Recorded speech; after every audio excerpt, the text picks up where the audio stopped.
The coldest November temperatures in years are bringing snowfall to parts of the United States, including lake effect snow. We're going to be talking about areas that may see snowfall over the next couple of days, how much more snow is on the way, and we'll look at the long range forecast later on in the videos. And make sure to subscribe to the YouTube channel, everyone. If you aren't subscribed, we cover Canada, the United States, and the tropics. Also, like the video, give it a thumbs up, share it with a friend, family member, and on social media, and hype this video up. I definitely appreciate that as well.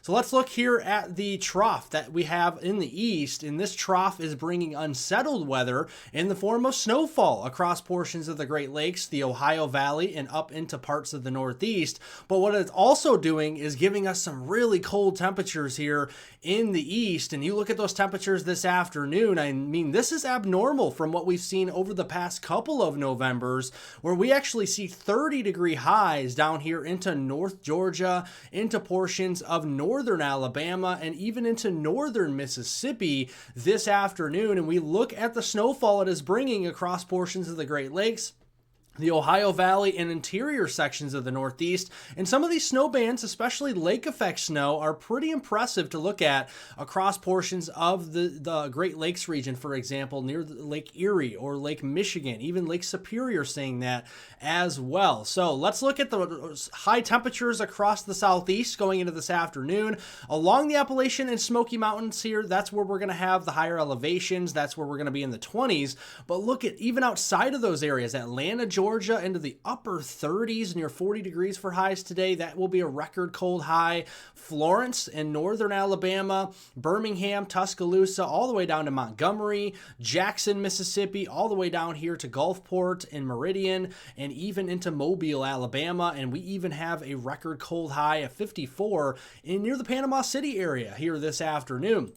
Now, as we look at the snowfall across the Great Lakes, the cold air is in place for it, and we definitely are going to be seeing those snow bands piling up here. Some snow across the Great Lakes. The lake effect snow could be pretty prevalent here in Michigan, off of Lake Michigan, into the western side of the lower Michigan. Could see some heavier snowfall there, into northern Indiana, and then another lake effect snow band setting up for areas near Erie, Pennsylvania, going into portions of Buffalo, New York, and then eventually up toward Watertown as we go into the day on Tuesday. And I think that snow continues at times, even leading up through midweek there at 7 a.m. on Wednesday morning, and definitely seeing some impressive totals here. This is on top of what we've already seen, okay? So we could potentially be seeing another foot of snow for areas in northwestern Pennsylvania, western portions of New York near the lakes there, and then western lower Michigan.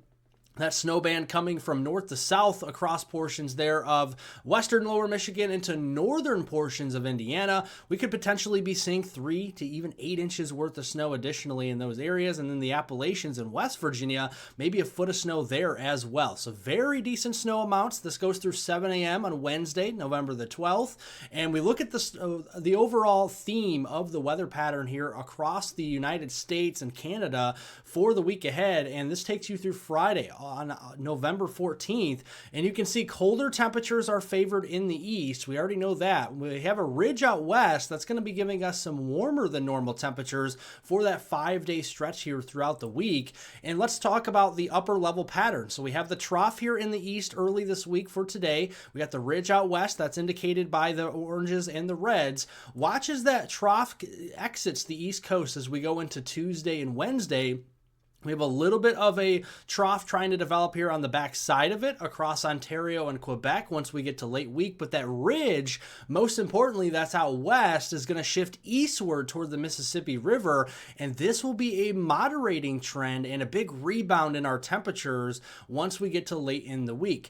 Before we get there, though, tomorrow morning going to be a very chilly start here. We're talking some widespread record cold low temperatures into the 20s, even the teens into portions of Tennessee cannot be ruled out, especially near the Smoky Mountains and the Cumberland Plateau. Look how impressive this is. We are at 27 in Atlanta, Georgia tomorrow morning, 22 in Florence, 25 in Chattanooga, and look at down here into Florida, folks, 29 starting off there in the freezing mark, and just below in Gainesville, 30 in Jacksonville, 29 in Panama City, and 35 in Tampa Bay there in Central Florida. So very impressive with our low temperatures starting off here Tuesday. Tuesday. And going into Wednesday, we're going to be seeing those low temperatures continue to creep up a little bit as that ridge out west begins to shift east. It's going to moderate our low temperatures throughout the week. By the time we get to Friday, we're seeing lows getting back into the 60s across Oklahoma and into Texas. And then by the weekend, I mean, look at that, record warm lows now on the opposite side of the spectrum for Minnesota, for the eastern Dakotas, Nebraska, western Iowa, into Kansas, Oklahoma. We're going to be seeing some record warm lows here in the 40s, 50s, and 60s by the time we get to next weekend on Saturday morning, November 15th. Overall, the theme will be a warming trend after today. So the coldest will be today and then tomorrow, and then afterwards on Wednesday, we're going to start to see that 50 and 60 degree line come back. Record highs in the 80s there in West Texas, Lubbock, Midland, and Abilene as we go into Thursday. And then going into Friday, we see record highs creeping into Oklahoma, Oklahoma City, Stillwater over there toward Enid, and also Tulsa, getting into the near 80 degrees on Friday. And then going into Saturday, record highs in Davenport up here in the Iowa Quad Cities region at 71. 60 degree line goes all the way to the Twin Cities and Green Bay. And then you can see as we go into next weekend on Sunday, we see a little bit of a cooler spell on the backside, but nothing like what we saw here over the past, couple of days and even today. Precipitation, going to be seeing drier weather trends across the central eastern U.S. As that ridge builds east, it's going to give us more sunshine and subsidence, so that will increase our threat for drier weather. But out west, a new trough will be coming in, and this is going to be digging further south. So I think instead of just northern California, we're going to see above to well above normal precip for central California, including the Sacramento Valley, for the Sierras, and then also down into southern California, and then that will start to trail downstream into Nevada, into Utah, Arizona, and New Mexico, even into West Texas as we go in towards next weekend. So here's the overall theme of the weather pattern. Very cold Canadian high pressure in the central U.S. today. And as we go through the week, we're going to continue to see that drier trend show up here in the central and eastern United States with that ridge sliding east, like we mentioned, subsidence that creates a lot of sunshine and less unstable conditions. So the high pressure, think of it as more of a stable weather feature. And then as we go through next weekend, that bigger storm coming in, it's going to be much further south. So we're going to see rain in the lower elevations of central Southern California. Yes, it does include San Bernardino, Los Angeles, San Diego, and then eventually into the Vegas area, into Phoenix, as well as Flagstaff and Tucson. And then as we go into next weekend, we're going to see that energy pushing into the central and southern U.S., and this could create some heavier rains and unsettled weather there by around Sunday, November the 16th. Let's look at the rainfall totals that we're looking at for the week ahead, and you can see it starts to creep in across central Southern California late in the week, and we could be seeing totals around an inch or two here.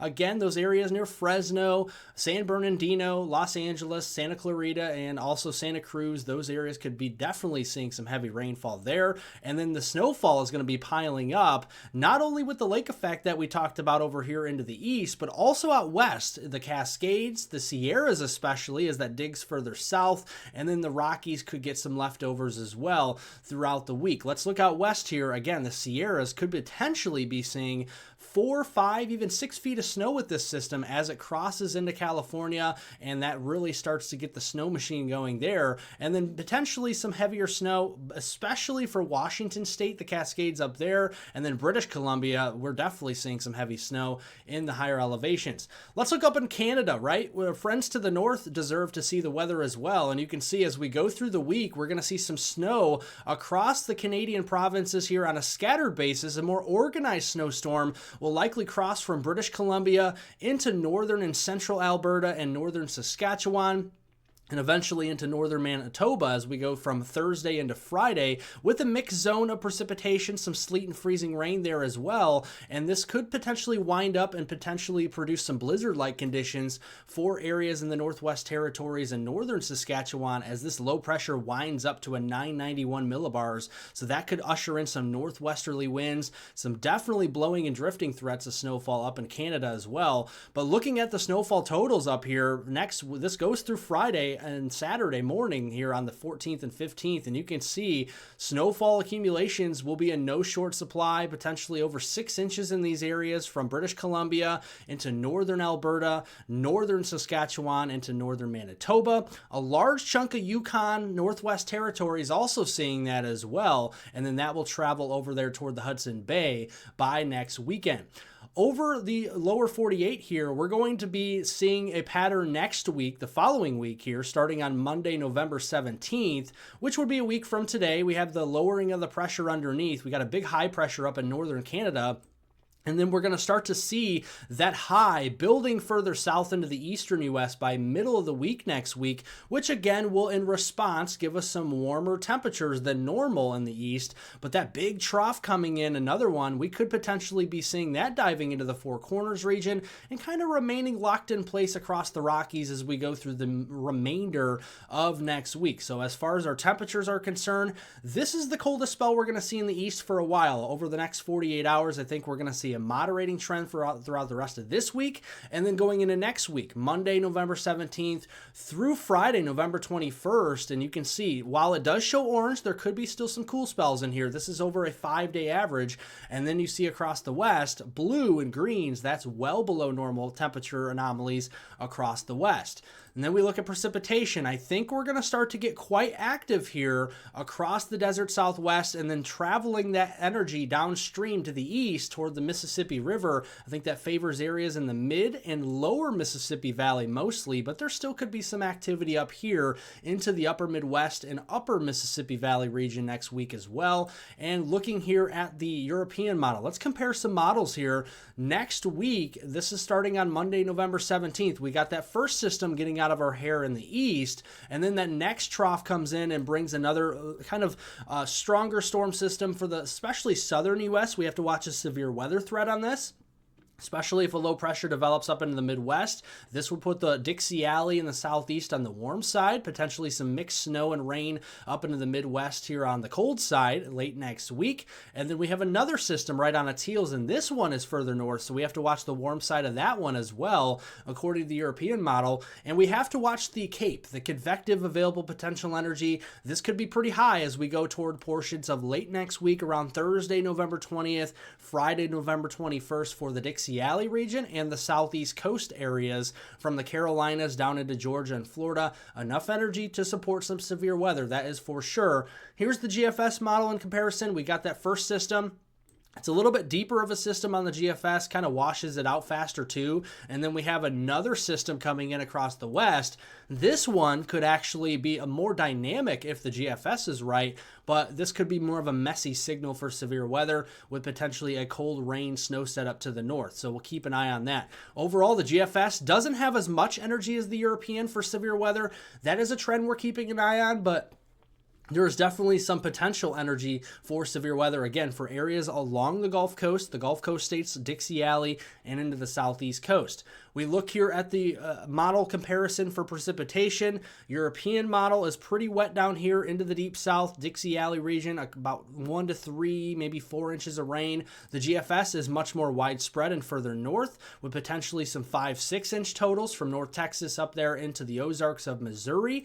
And then looking at the snowfall trends, the European model, very heavy with the snow in the central southern Rockies, the Sierras, Cascades, all the mountainous areas out west get some plentiful snowfall with that. The GFS is much further south. Actually, the mountainous areas of New Mexico and West Texas could also see potentially some heavier snowfall with the GFS, just depending on the trends. But overall, pretty close with the European model here and then the GFS with the snowfall into next week.